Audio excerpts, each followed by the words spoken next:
Ladies and gentlemen, boys and girls, and those of neither type, welcome to Rauta's Classic Reviews.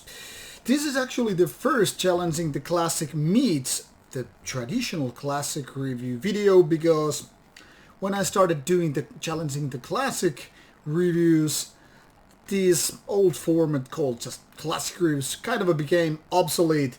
So nowadays, one format to rule them all. And the first release to have the honor to be presented here is one of which I have a CD actually. It's Carpathian Forest from Norway with the album Strange Old Brew.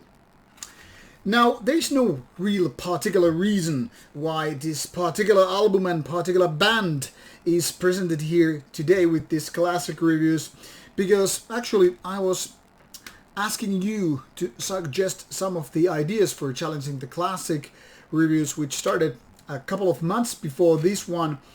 And even though you made some suggestions, I think what really ignited to come back to Carpathian Forest was actually my Carpathian Forest interview, which was among the very first for Rauta channel. That got me kind of like thinking, I've never actually talked about Carpathian Forest on Rauta, which is the reason why I decided to do this one first instead of your good recommendations or suggestions for Challenging the Classic format. Now, already before I decided to fusion these two different video type, Challenging the Classic and the old classic review into one, I would have already planned to do this one as a classic review because, like I said, I wanted to feature the band and also talk about any kind of release which, in my opinion, would fit here. And this is very interesting because Carpathian Forest never kind of quit, officially anyway. However, because the band has always been about Not the Frost and Norwegian, and Norwegian hasn't really been part of the band for many, many years, people have been speculating like what's going on with Carpathian Forest. I mean, the real last full album was like 2006, that is 15 years ago. Quite some time considering that band's first album came as late as 1998. Even though, technically speaking, Carpathian Forest was there among the many first bands to create this so-called Norwegian black metal, the second wave of black metal. I mean, they started around 1992.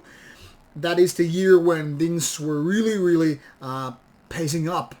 So many bands from Mayhem to Immortal to Dogthrone to Burzum, etc., where releasing their stuff, creating material, putting out demos, some even albums and all that stuff. I mean, well, obviously Dogthrone and Mayhem had been there quite a few years, but it's not like before 1992 so much was really happening in albums-wise. But anyway, Carpathian Forest, much like some other bands from Norway, even though they had started earlier on like Tåke or Urgehal, these guys kind of missed putting the album out before 1995. And around that age, people started to say, yeah, it became like shit. It lasted only for a few years, and then the light started to go down, or at least go dim a little bit. But there are reasons why Carpathian Forest, the band, has been talked over and over again on why some people have so warm reminiscent, of the whole band, and why they are kind of canonized in Norwegian black metal among the first and most important bands. Now, my personal experience with Carpathian Forest has never been so straightforward. I mean, some of the stuff I really like quite a lot. Not maybe the best from Norway, but still. And some of the stuff is just outright second division material. And in my opinion, the stuff really started to go that way when, the founding members of the band kind of split ways. And it was all about just Not the Frost going on, even if with some other members. Now, this is a very long introduction to what I'm actually about to tell you about this album one, why it's chosen to be here. And since I have now a physical copy, I could just do the kind of unboxing stuff while I tell you about the music, in case you're just that newer generation who might be missed this album or the band altogether back in the days. There's nothing to see with the inlay, with this version anyway. And here it is, how it looked like back in the days. Misanthropic black metal with an album called Strange Old Brew. Kind of a strange name, by the way, for a black metal release. I mean, considering how that many of these albums were. Now, this is not the first album by the band, so it's not like this is how it became with the very first moves. You know, there was a bunch of demos, there were kind of a classic EP before that, but since we're all about albums, well, more or less, it's time to talk about one of my favorites of Carpathian Forest.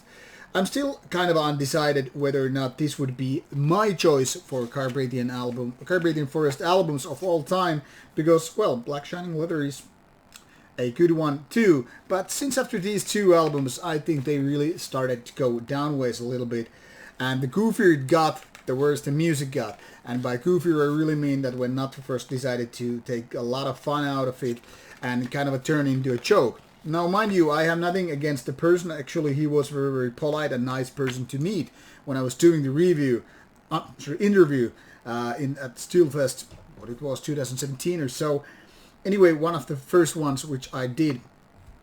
But the point here is, doesn't matter how nice a person he is, doesn't matter how good his intentions are or were.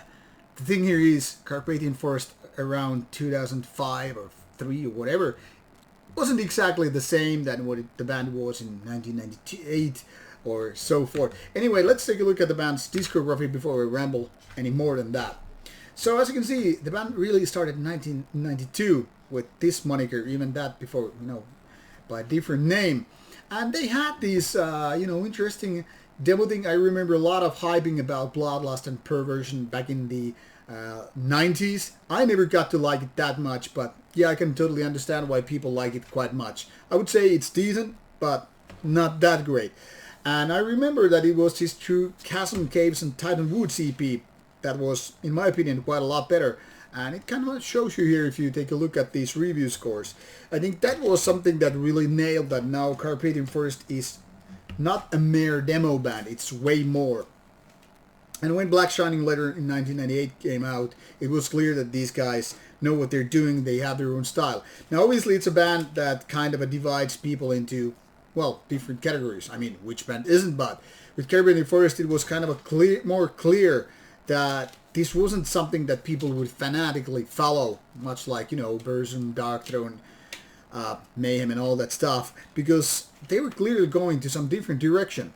And by they, I really mean Carpathian Forest.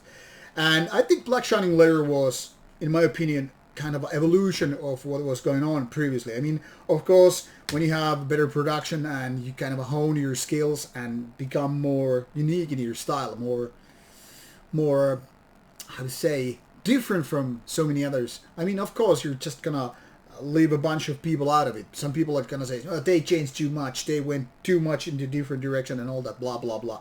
I mean, it's totally understandable, but then again, Carpathian Forest would be just another name which would be, I don't know if easily forgotten, but easily confused with so many other bands if they didn't have their own unique style. And I think they kind of honed it throughout the career. It was just that after a few albums they kind of started to decline. And now I have to say, I am I'm gonna disagree with quite a bit of these review scores. I mean, Defending the Throne of Evil, 88. Fuck You All, 80. And I think these are crap compared to what Black Shining Leather and Strange Old Brew were doing. And if you take a look at Black Shining Leather, 65, Strange Old Brew, 61. It's like saying these are mediocre plus kind of albums, the weakest ones, where in my opinion they are definitely the strongest ones. Now anyway, these are just a matter of opinions and everybody's entitled to their own opinion, I'm not gonna say that. But for me, what really strikes with Strange Old Brew is that they definitely kind of honed their style into something very, very different. And they were not goofy with this album. First of all, there is kind of a distinctive bass sound which separates this so many black metal bands. So many black metal bands have the problem, just tuning the bass down so much. I mean, the volume is basically non-existent. It doesn't even exist at all. It feels like there is no bass going on, or it's so silent that you kind of have to focus on it to just figure it out. But with Carpathian Forest, it seems like they really kind of valued and respected bass guitar as an instrument, and they brought it to the front, which in my opinion was a great decision, because it kind of brings these certain kind of riffs more alive, if you will. So instead of having this very dynamic guitar duo, what so many bands have when we're talking about guitar-driven music, it's more like it's bass versus guitar, kind of like battle. But instead of having a battle, they're really supporting one another. And in my opinion, this bass guitar presence brings a lot of value to this kind of music. Now, the other thing is, which separates this from so many Norwegian bands, is that these guys didn't even want to participate in the speed contest. I mean, it's mostly kind of a mid-tempo, even slow-paced music. It's almost as if it's dragging a little bit. Maybe it's a homage to what Celtic Frost and the like guys were doing. I mean, it's very much leaning to this kind of a mid-tempo thing, like din din din din din kind of a stuff. So it's more like going in so many different ways than typical Norwegian black metal. Not only in tempo-wise, not only because of bass, but those are important factors. I mean, their riffs are a little bit different also, and they have this kind of a dark, twisted, as if it's humor or maybe it's just weird presence. Now, when I visited Norway's Inferno Fest for the first time around 2004, and I have always had this kind of a weird sense of humor, which most people probably can't understand unless I really tune for it. Normies, I got told that I had the similar humor like not at first, but it took me like some 13 years before to meet the guy, and obviously it wasn't the same back then, but I guess I kind of started to understand that when you have this kind of weird twisted sense of humor and you let it seep into the music, well, your music's gonna sound a little bit different than most folks. And I think it worked for the best of Carpathian Forest. But like I said, when the band is missing its other half, it becomes something different. And that's unfortunately what happened with Carpathian Forest. Now, it wasn't present with Strange Old Brew, which in my opinion was sounding kind of a serious but kind of a twisted thing. Maybe it's humor, maybe it's just kind of a bizarre understanding of life's absurdity and all. Now, be it as may, I think Carpathian Forest did some nice tunes. And also, what is worth mentioning, their songs are not very lengthy. I mean, if you take a look at these track lists, it's mostly operating between 2 to 3 minutes. Well, maybe 3 or 4 minutes, but still, I mean, 12 tracks with barely more than 40 minutes. Whereas so many albums have like 6 to 8 songs and are already crossing the border of 45 minutes, maybe even 10 tracks for some 60 minutes and so forth. So Carpathian Forest is not even a typical sounding Norwegian black metal band. And at the same time, when you hear it, you can just very much put it into second wave of black metal and make it sound like, hey, it's coming from Norway. And why there are not so many tracks which are clearly over the top, my favorite ones, if I had to pick one, would be this ending track, He's Turning Blue. It's kind of a rocky, it's kind of a groovy, but it's kind of a fun and twisted and really, really good track in my opinion. But there are also these kind of instrumental parts which kind of create this different feeling for this album. A little bit like a off atmosphere, if you will. So it's not all the way from, just the very beginning, which is just an intro, to just groove it all the way to the last track. But instead they kind of go these cover ways, necromantic movies, and then they have this weird kind of an interlude track, and it could really end there, but then this He's Turning Blue comes in. Anyway, in my opinion, this is not a superior or great album, but it's definitely good and it has stood the test of time. It's enjoyable in so many ways, even though it sometimes might feel a little bit like weird or misplaced among Norwegian black metal. But at least these guys did something different, and I think they did it well. So this would be my choice for challenging the classic for this month or this week, and it has been more than 20 years since this album came out.